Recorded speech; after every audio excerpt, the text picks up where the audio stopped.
Halo teman-teman, kembali lagi dengan Kak Sar di channel Belajar CPNS Yuk. Di video kali ini kita akan bahas mengenai definisi beserta contoh soal kompetensi manajerial P3K 2023. Ada integritas, kerjasama, komunikasi, dan apalagi. Kita simak yuk.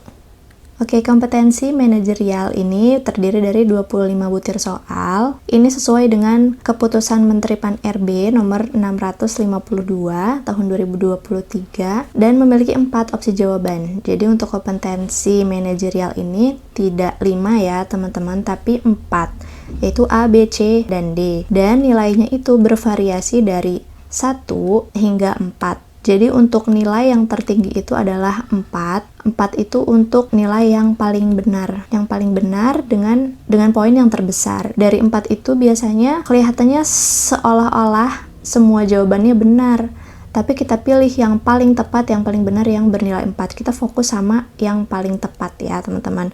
Dan kalau tidak menjawab, itu nilainya 0. Sayang banget ya teman-teman kalau misalnya teman-teman tidak menjawab. Jadi usahakan teman-teman bisa mendapat nilai maksimal 4 supaya bisa memenuhi passing grade atau nilai ambang batas P3K. Kasar juga udah pernah bahas di video sebelumnya mengenai materi dan nilai ambang batas P3K. Nah, di sini ya teman-teman. Jenis-jenis tes untuk seleksi kompetensi P3K itu antara lain ada kompetensi teknis, ada kompetensi manajerial, ada sosial kultural, dan wawancara. Nah, yang di video ini Kasar mau bahas dulu tentang yang manajerial yang ini ya, teman-teman. Butir soalnya ada 25, pilihan ganda A, B, C, D, kisaran nilainya 1-4 dan 0 jika tidak menjawab. Durasi pengerjaannya itu 120 menit untuk ketiga ini ya, teman-teman. Dan nilai ambang batas atau passing grade-nya untuk ketiga tadi itu adalah 117 dari total kalau benar semua 180. Pengertian kompetensi manajerial. Kompetensi manajerial yaitu pengetahuan, keterampilan, dan sikap atau perilaku yang dapat diamati, diukur, dikembangkan untuk memimpin dan atau mengelola unit organisasi. Dari Kemen Pan-RB nomor 652, materi kompetensi manajerial bertujuan untuk menilai komitmen, kemampuan, dan perilaku individu dalam berorganisasi yang dapat diamati dan diukur meliputi kompetensi ada 8 ya. 1. Integritas, kedua kerjasama, ketiga komunikasi, keempat orientasi pada hasil, kelima pelayanan publik, keenam pengembangan diri dan orang lain, ketujuh mengelola perubahan, dan yang kedelapan pengambilan keputusan. Kita breakdown satu-satu ya. Integritas. Integritas di sini artinya konsisten berperilaku selaras dengan nilai, norma, dan atau etika organisasi, dan jujur dalam hubungan dengan manajemen, rekan kerja, bawahan langsung, dan pemangku kepentingan, menciptakan budaya etika tinggi, bertanggung jawab atas tindakan atau keputusan beserta resiko yang menyertainya. Kita punya kata kunci konsisten berperilaku, selaras dengan nilai, norma, dan atau etika organisasi, jujur, dan bertanggung jawab. Next, yang kedua, kerjasama. Kemampuan menjalin, membina, mempertahankan hubungan kerja yang efektif, memiliki komitmen saling membantu dalam penyelesaian tugas, dan mengoptimalkan segala sumber daya untuk mencapai tujuan strategis organisasi. Kita punya kata kuncinya, mempertahankan hubungan kerja yang efektif, saling membantu, mengoptimalkan segala sumber daya. Untuk apa tujuannya? Mencapai tujuan strategis organisasi ya. Jadi tidak untuk sendiri, tapi bekerja sama dengan pihak yang ada di dalam organisasi untuk mencapai tujuan dari organisasi tersebut. Yang ketiga, komunikasi. Komunikasi ialah kemampuan untuk menerangkan pandangan dan gagasan secara jelas, sistematis, disertai argumentasi yang logis dengan cara-cara yang sesuai, baik secara lisan maupun tertulis. Memastikan pemahaman, mendengarkan secara aktif dan efektif, mempersuasi, meyakinkan, dan membujuk orang lain dalam rangka mencapai tujuan organisasi. Kata kuncinya ada apa aja di sini, teman-teman?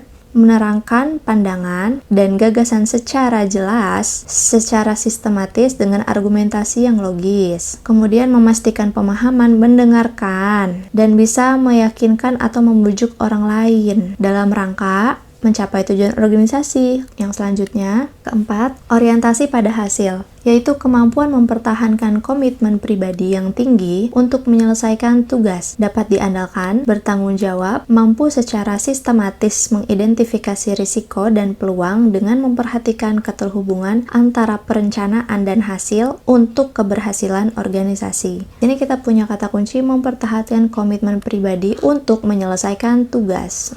Karena berorientasi pada hasil ya, kemudian dapat diandalkan dan bertanggung jawab. Selain itu apa? Juga bisa secara sistematis mengidentifikasi resiko dan peluang. Kalau di organisasi biasanya kita tahu ini ya, SWOT, Strength, Weakness, Opportunity, and Threats. Tahu resiko dan peluang, opportunity dan threats-nya. Dan apalagi, kita mampu menganalisis ini, keterhubungan antara perencanaan, jadi bisa membuat target-target untuk keberhasilan organisasi lagi-lagi. Kita lanjut.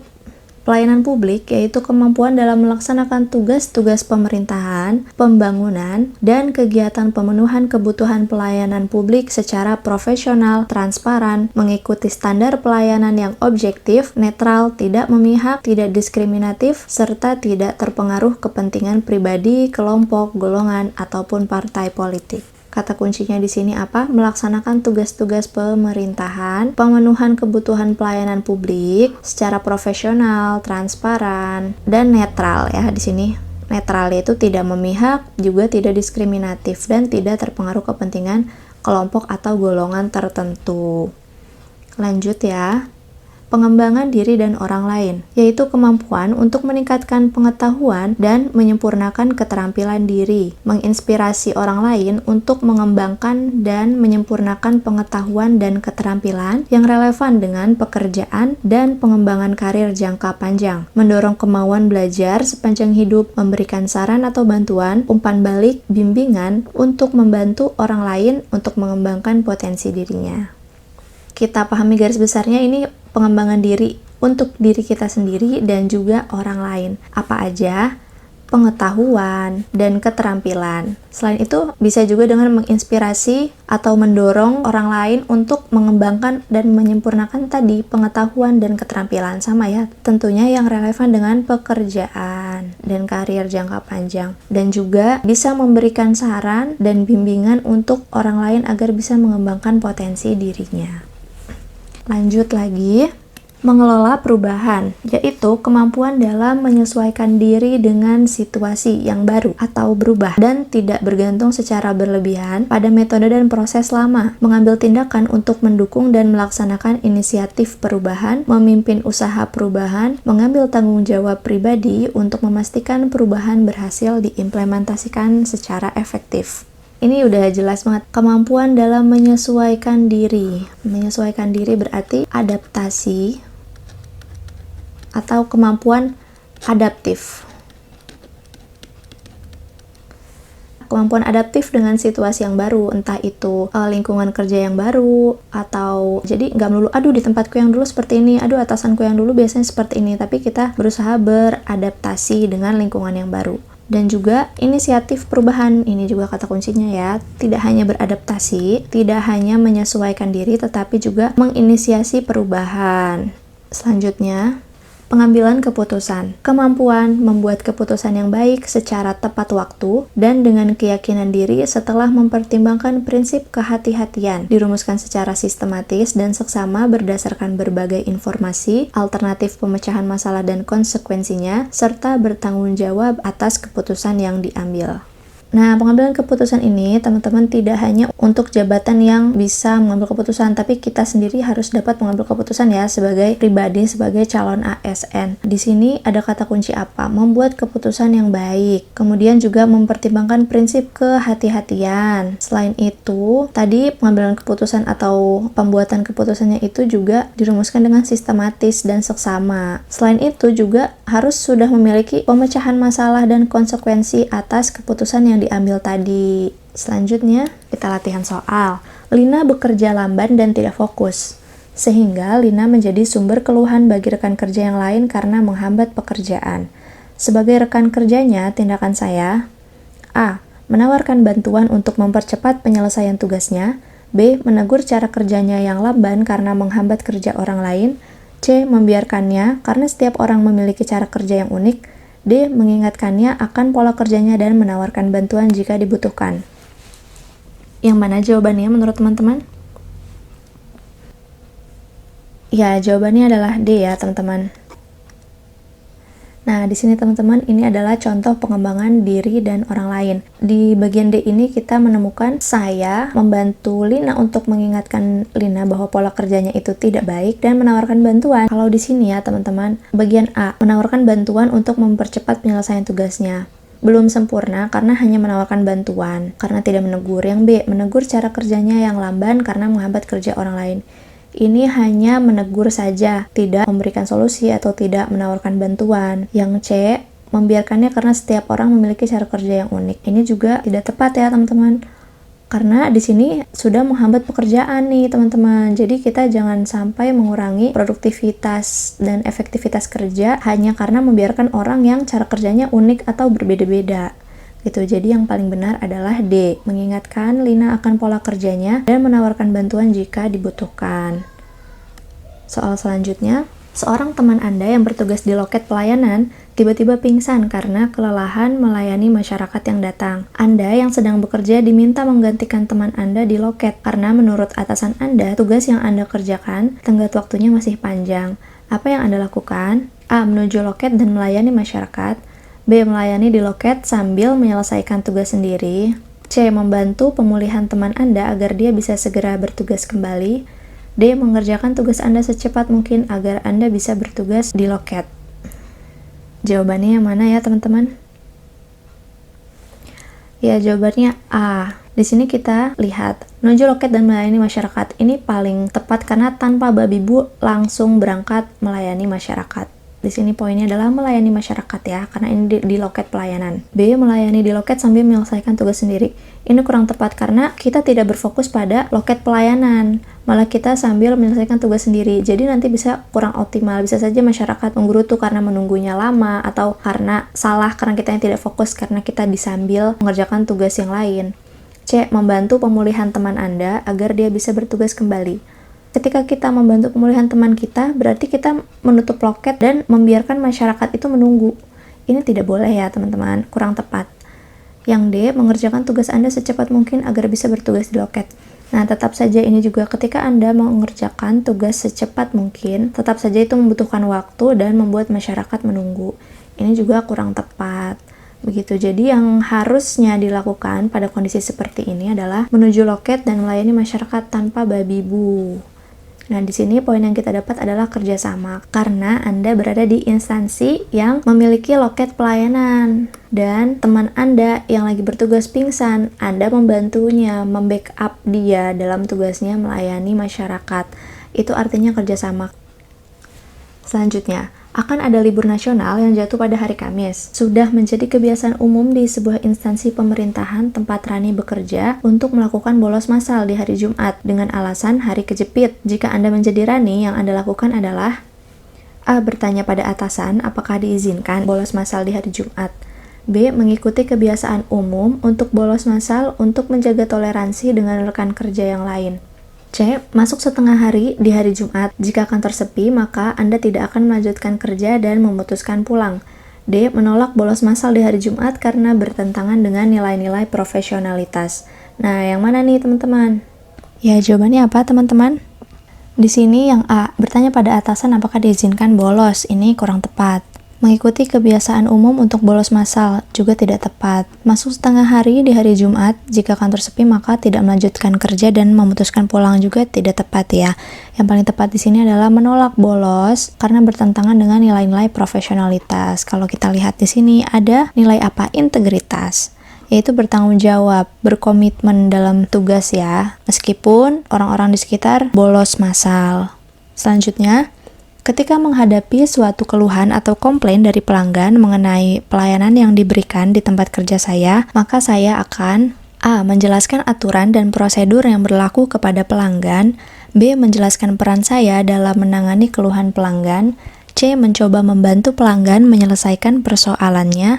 D. Mencatat dan menyampaikan keluhan itu kepada atasan saya. Mana jawaban yang paling tepat? Kita lihat bagian A. Pilihan A ini hanya menjelaskan aturan dan prosedur. Ini kurang tepat ya, tidak membantu. Yang B menjelaskan peran saya dalam menangani keluhan pelanggan. Ini juga kurang tepat karena hanya menjelaskan peran saya aja, tapi tidak membantu menjawab keluhan pelanggan. Yang C membantu pelanggan menyelesaikan persoalannya. Yap, yang C ini yang paling benar ya teman-teman. Karena kalau yang D apa? Hanya mencatat dan menyampaikan keluhan kepada atasan. Jadi kita tidak menindaklanjuti dengan membantu persoalannya, hanya melaporkan saja.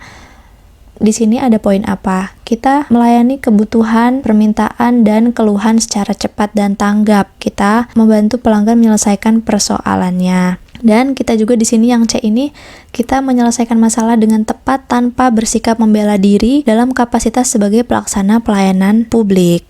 Di sini ada pelayanan publik. Nah, benar kan jawaban kamu? Oke, kita lanjut. Angga ditugaskan di daerah yang memiliki kebudayaan berbeda dengan tempat ia tinggal. Rekan satu tim Angga juga berasal dari latar belakang yang berbeda dengan Angga. Bagaimana sikap Angga seharusnya? A. Berusaha memahami perbedaan yang ada. B. Mencoba berbaur agar perbedaan tidak menjadi masalah di dalam kelompok. C. Tidak memandang perbedaan latar belakang dalam mengerjakan tugas pekerjaan. D. Biasa saja karena perbedaan itu pasti ada dalam setiap kelompok. Mana jawaban yang paling tepat menurut kamu? Yang paling tepat adalah B ya. Coba kita lihat jawaban A, berusaha memahami perbedaan yang ada.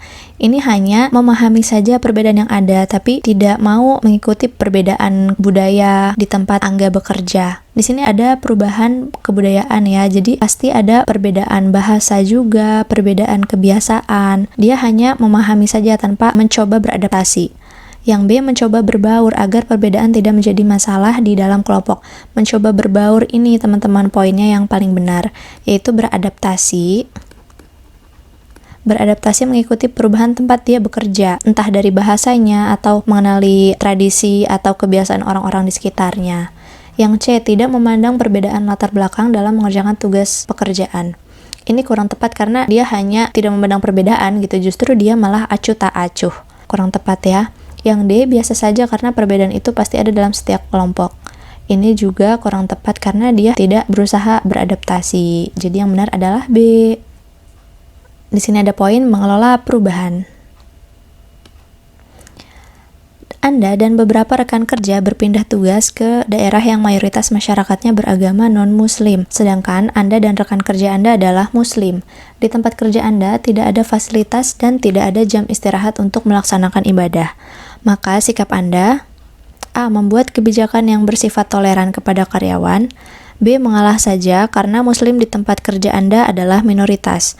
C. Mendiskusikan hal ini dengan jajaran pimpinan untuk dicarikan solusinya. D. Membuat tempat khusus untuk beribadah di lingkungan kantor. Mana yang paling tepat teman-teman? Kita lihat dari jawaban A ya.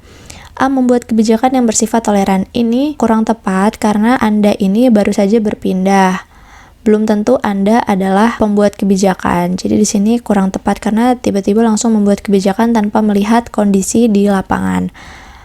Yang B. Mengalah saja karena muslim di tempat Anda adalah minoritas. Nah, jika Anda minoritas, apakah Anda mau diam saja? Apakah Anda tidak mau beribadah? Nah, ini bukan jawaban yang paling tepat ya. C. Mendiskusikan hal ini dengan jajaran pimpinan untuk dicarikan solusinya.